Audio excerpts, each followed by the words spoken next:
Assalamualaikum warahmatullahi wabarakatuh. Perkenalkan, nama saya Zinata Negusri, sini selaku MC pada presentasi kali ini. Sebelumnya saya ucapkan selamat sore kepada Bapak dan Ibu, dosen serta rekan-rekan sekalian.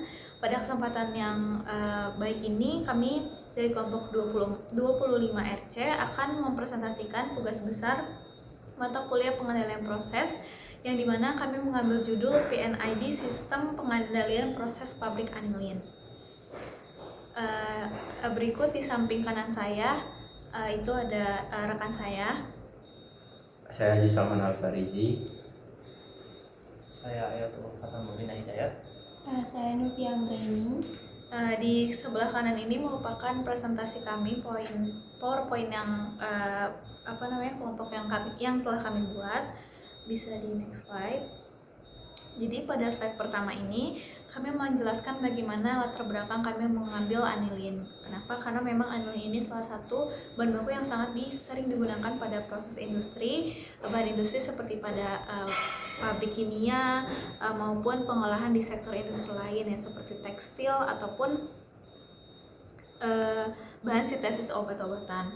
Nah, makanya kami menggunakan anilin ini karena kami melihat bahwasanya anilin sangat banyak digunakan pada proses industri dan juga banyak digunakan untuk bahan-bahan konsumen lainnya, sehingga perlunya untuk peningkatan pabrik anilin di Indonesia untuk mengurangi impor dari luar negeri. Nah, kami di sini menitik beratkan atau memfokuskan pada controller dalam proses industri, di mana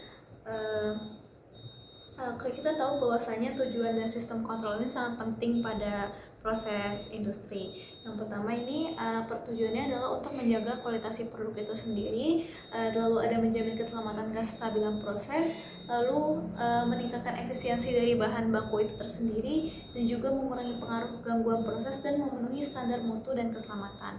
Selanjutnya, apa saja sih dari pengendalian sistem kontrol dari pengendalian proses ini? Yang pertama itu ada menggunakan sistem kontrol tertutup atau closed loop. Lalu selanjutnya ada komponen utama seperti proses, sensor transmitter, controller umumnya PNID, aktuator seperti control valve, pompa dan juga motor, dan ada sistem kontrol dari terintegrasinya melalui DCS atau PLC. Nantinya dari sistem kontrol ini akan kami gunakan di PNID yang kami telah buat. Nah, berikut ini adalah PNID pabrik anilin yang telah kami buat menggunakan aplikasi Visio, di mana di sini terlihat jelas bahwa dari bahan baku yaitu amonia dan juga fenol. Di sini bahan bakunya untuk memproduksi anilin kami menggunakan berbagai macam proses, seperti ada kami menggunakan mixer, reaktor ataupun distilasi seperti bahan-bahan atau alat-alat utama, alat besar yang kami gunakan untuk memproduksi anilin itu sendiri. Dan disertakan juga dari tiga pengendalian proses yang kami fokuskan di sini, yaitu pertama ada cascade, terus ada feedback controller sama feed forward, dimana ini kami lampirkan pada PNID yang telah kami buat. Nanti selanjutnya akan dijelaskan oleh rekan saya.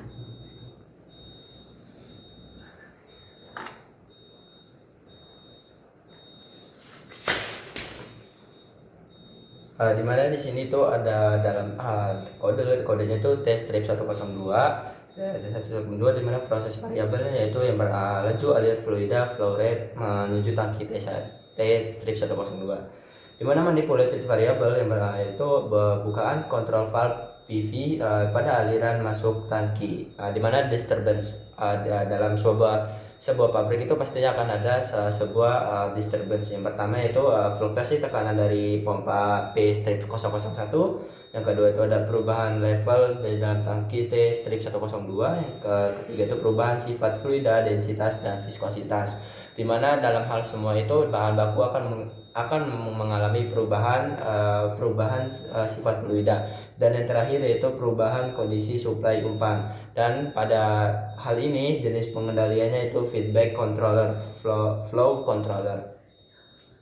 Dan selanjutnya itu ada E102, yang mana proses variabelnya itu temperatur outlet proses pada E-102, yang mana manipulated variabelnya itu laju alir cooling water melalui control valve VLV strip 1001, di mana disturbance itu ada 3. Yang pertama yaitu perubahan temperatur fluida masuk ke E1 strip 102. Yang kedua itu fluktuasi laju alir fluida proses, dan yang terakhir yaitu perubahan beban panas heat ductility pada heat exchanger, di mana jenis pengendalian itu adalah cascade controller. Dan selanjutnya akan dijelaskan oleh rekan saya dari Nuvia. Oke, next melanjutkan dari saudara Aji tadi. Di sini kita kontrol sistem produksi dengan alat reaktor ya. Kodenya adalah R201 dengan proses variabelnya adalah temperatur di reaktornya. Kemudian variabel yang dimanipulatif itu adalah laju alir fluida, utilitas dari utilitasnya itu berupa cooling water ataupun heating medium melalui kontrol valve. Nah, gangguan yang kemungkinan akan terjadinya itu adalah perubahan suhu dan laju alir umpan masuk reaktor, kemudian perubahan laju reaksi atau panas reaksi eksotherm, fluktuasi suhu dan tekanan fluida pendingin, dan penurunan efisiensi perpindahan panas ataupun fouling. Nah, jenis pengendaliannya itu ada feedback controller dan selective controller. Selective controller ini lebih tepatnya adalah di temperatur reaktornya. Ketika masukan dari fluidanya itu terlalu panas, maka alarm akan berbunyi, yaitu alarm yang high-nya akan berbunyi.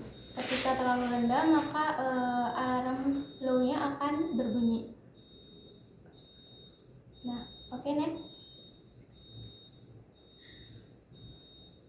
Selanjutnya adalah komponen dasar dari instrumentasi.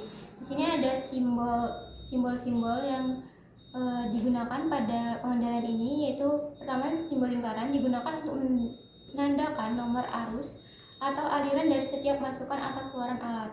Kemudian simbol dari belah ketupat itu menandakan beberapa tekanan dari setiap alat ataupun dari setiap aliran. Kemudian simbol persegi panjang itu digunakan untuk menandakan temperatur dari setiap masukan atau keluaran alat. Garis itu digunakan untuk menandakan pipa tersambung pada setiap alat.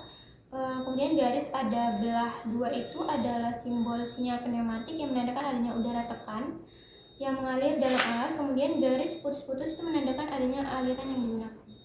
Next. Berikut merupakan kontrol indikator, yaitu ada PI, TI, LI, dan FI.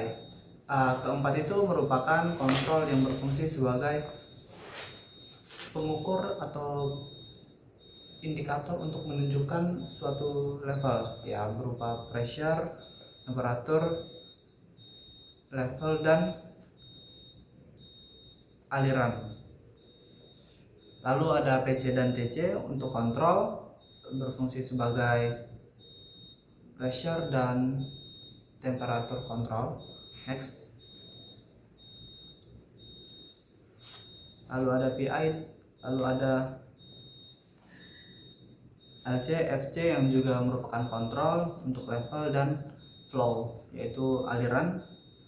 Begitu pula dengan TT, LT, dan FT yang berfungsi sebagai transmitter sebelum masuk ke indikator, sebelum masuk ke kontrol. Juga ada 1/P yang berfungsi sebagai sinyal listrik untuk mengubah ke tekanan udara. Baik, sekian dari presentasi kami kali ini. Kita dapat menyimpulkan bahwasanya memang kontrol dari sebuah industri itu sangat penting dan juga sangat diperlukan untuk meminimalisir kesalahan-kesalahan dan juga tetap memastikan keselamatan pada proses industri. Sekian dari kelompok kami. Saya ucapkan terima kasih kepada Bapak dan Ibu yang telah menonton video kami. Kami sangat mengucapkan permohonan maaf jika memang ada kalimat yang kurang berkenan dan tidak enak di hati. Sekian dari kami. Wassalamualaikum warahmatullahi wabarakatuh.